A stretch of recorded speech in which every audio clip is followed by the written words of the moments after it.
بسم الله الرحمن الرحيم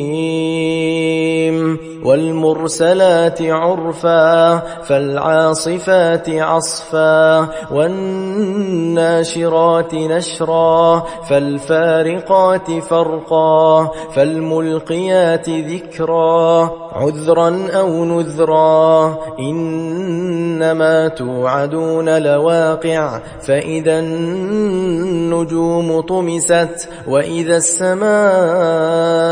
فرجت وإذا الجبال نسفت وإذا الرسل أقتت لأي يوم أجلت ليوم الفصل وما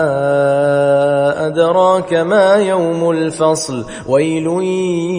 يومئذ للمكذبين ألم نهلك الأولين ثم نتبعهم الآخرين كذلك نفعل بالمجرمين ويل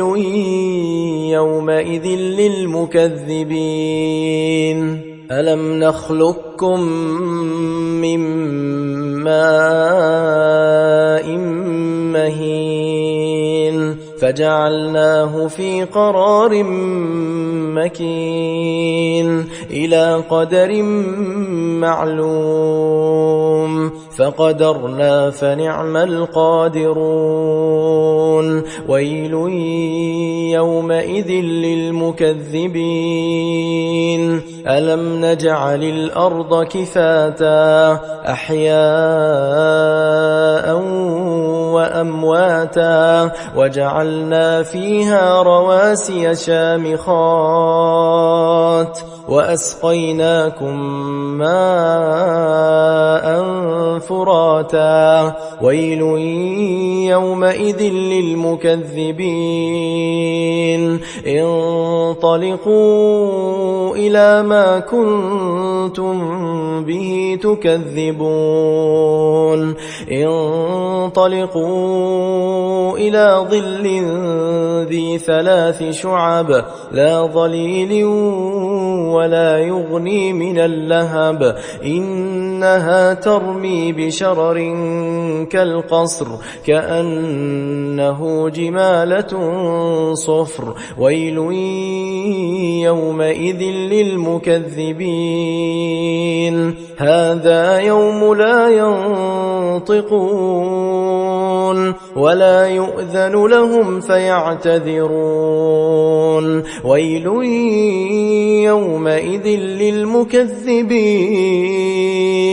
هذا يوم الفصل جمعناكم والأولين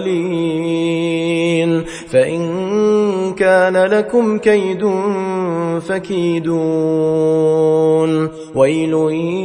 يومئذ للمكذبين إن المتقين في ظلال وعيون وفواكه مما يشتهون كلوا واشربوا هنيئا بما كنتم تعملون إنا كذلك نجزي المحسنين ويل يومئذ للمكذبين كلوا وتمتعوا قليلا إنكم مجرمون ويل يومئذ للمكذبين وإذا قيل لهم اركعوا لا يركعون ويل يومئذ للمكذبين فبأي حديث بعده يؤمنون